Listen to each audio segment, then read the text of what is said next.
Bonjour, joyeuse fête de fin d'année, de début d'année. Bonne année, bonne année, bonne année. Que cette année soit une année de relèvement. Une année où Dieu console ceux qui ont perdu les parents, ceux qui passent par des moments difficiles. Une année où Dieu va aider les jeunes à avoir des start-up. Une année où il y aura les vocations dans l'église. Des gens qui vont se lever pour prêcher l'évangile, pour servir Dieu. Une année où les affaires vont fleurir. Une année où la plupart des personnes qui sont malades seront délivrées et guéries au nom de Jésus-Christ. Je vais prier. Nous te disons merci pour ta grandeur, Seigneur. Merci encore pour cette année que tu nous as fait voir. Et Seigneur, je prie que cette année soit une année où celui qui n'a pas connu la prospérité doit la connaître. Parce que tu es un Dieu prospère et tu permettras que chacun puisse vivre. Seigneur, c'est bonheur au nom de Jésus-Christ. Amen. Nous allons parler en étant un peu de la prospérité. La prospérité. Et je m'avais vous lire dans 3 Jean, chapitre 1, le verset 1 à 4. L'ancien Agaius, le bien-aimé, que j'aime dans la vérité. Bien-aimé, je souhaite que tu prospères à tous égards et sois en bonne santé, comme prospère l'état de ton âme. J'ai été fort réjoui lorsque des frères sont arrivés et ont rendu témoignage de la vérité qui est en toi, de la manière dont tu marches dans la vérité. Je n'ai pas de plus grande joie que d'apprendre que mes enfants marchent dans la vérité. Bien-aimé, je souhaite que tu prospères à tous égards, comme prospère ton âme, l'état de ton âme. Je vais commencer avec l'état de l'âme. La prospérité, loin d'être simplement focalisée sur les biens matériels.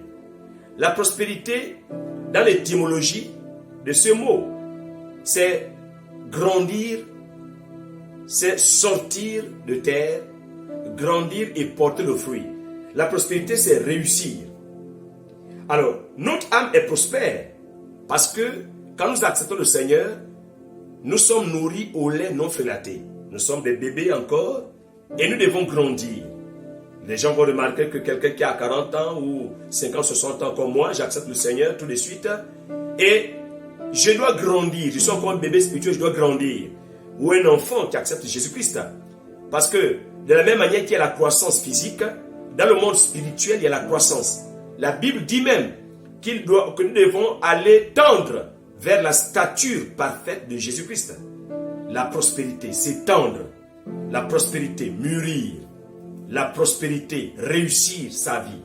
La prospérité, tendre vers la stature parfaite de Christ.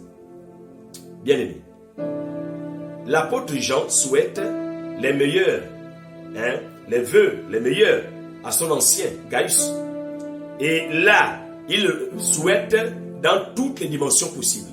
En parlant de dimensions, nous avons par exemple la trilogie de l'homme, l'homme tripartite ou l'homme trinitaire.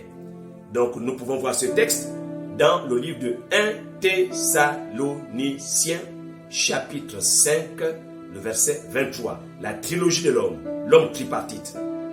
Il faut qu'on évolue dans le monde spirituel, dans l'esprit qui est le siège de la conscience de Dieu. Dieu parle à notre esprit, il vient réveiller, il vient faire revivre cet esprit. Voilà pourquoi on dit qu'il faut naître de nouveau, parce qu'on est né donc de la chair et il faut naître aussi d'esprit. On est né de la chair mais aussi d'esprit. Donc, il faut prospérer dans l'esprit.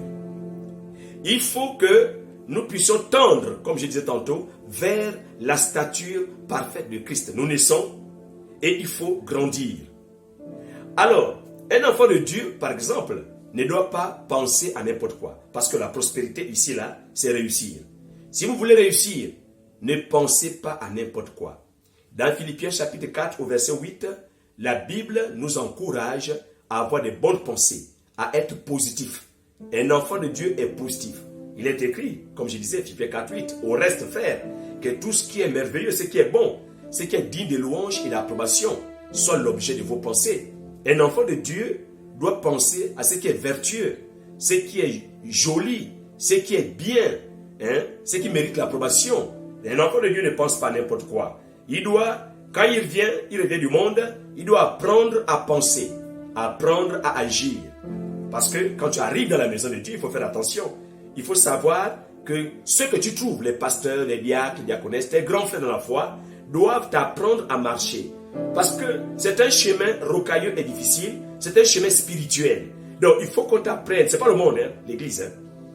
Quoique l'église locale soit une église composée de sauvés et de non sauvés, mais l'église universelle, cette église où il y a que les sauvés du passé, présent et futur, là-dedans c'est pas le monde. Hein. Ça c'est uniquement marcher sur l'esprit. Donc, tu dois prospérer dans ton esprit, prospérer dans ton âme, prospérer dans ton corps, d'où la bonne santé spirituelle, la bonne santé psychologique et physiologique. Et ceux qui sont en bonne santé spirituellement, il y a de fortes chances de l'être psychologiquement et physiquement. Parce que c'est la pensée qui commande. Certains penseurs disent que l'homme est l'expression de ce qui s'est fait. Et même la Bible corrobore ces propos en disant que ce que tu veux, c'est ce qui arrive. Donc, ce que tu veux être, c'est ça que tu seras.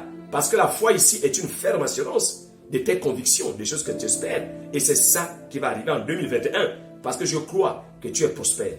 Pour terminer, si vous voulez être prospère, ceux qui veulent être prospères, on ne devient pas prospère par hasard. Il y a ce qu'on appelle un planning. Un planning, un business plan, appelez comme vous voulez. Mais il y a des choses à court terme, moyen terme et long terme. Celui qui est prospère, il sème. Parce que la sémence fera en sorte que ça pousse. Quand ça va pousser, ça va donner les fruits et ça va mûrir et vous pouvez maintenant bénéficier de vos fruits.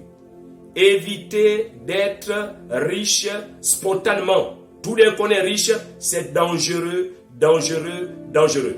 Parce que même dans la richesse, il y a des attitudes. Quelqu'un qui est riche a des attitudes. Mais quand on n'a pas une certaine attitude, une certaine éthique de la richesse, quelle que soit la richesse, on vit n'importe comment. On est orgueilleux, on est fanfaron, on est rebelle, ridicule, on dépense comme on veut. Donc, en dehors de l'argent, comme je disais tantôt, il y a aussi les richesses spirituelles et même les richesses psychologiques et même intellectuelles. Toutes ces richesses au-delà des finances. Donc, la prospérité ici, là, comme dit l'apôtre Jean, il souhaite la prospérité dans tous les sens possibles. Dans le sens spirituel, dans le sens moral, dans le sens intellectuel et dans le sens physique. Bien-aimé, l'année vient de commencer. Quel est ton projet? Toi qui es jeune, lorsque le Saint-Esprit arrive, il donne la vision. Mais quelle est ta vision? Quelle est ta vision? Joël chapitre 2, verset 28. Quand le Saint-Esprit arrive, il faut la vision. Vous êtes nombreux à être dans les églises. Si vous avez le Saint-Esprit, quelle est la vision que vous avez pour 2021 pour le Seigneur? Quelle est la vision que vous avez pour 2021 pour vous-même d'abord? Pour que vous puissiez vous épanouir. Attention, le malheur n'est pas que l'autre. Le malheur, c'est moi-même. Le malheur, c'est toi-même. Alors, avant d'accuser l'autre, avant d'accuser les gouvernants, avant d'accuser ton père et ta mère, toi, tu es conscient. Que dis-tu de toi-même?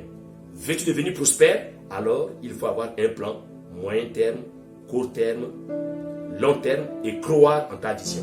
Que Dieu te bénisse. Nous te bénissons, Seigneur, pour ta présence. Je prie, Père, que cette année 2021 soit une année de vision, où quelqu'un va avoir sa vision pour prospérer, où quelqu'un va s'aimer pour espérer avoir plus tard.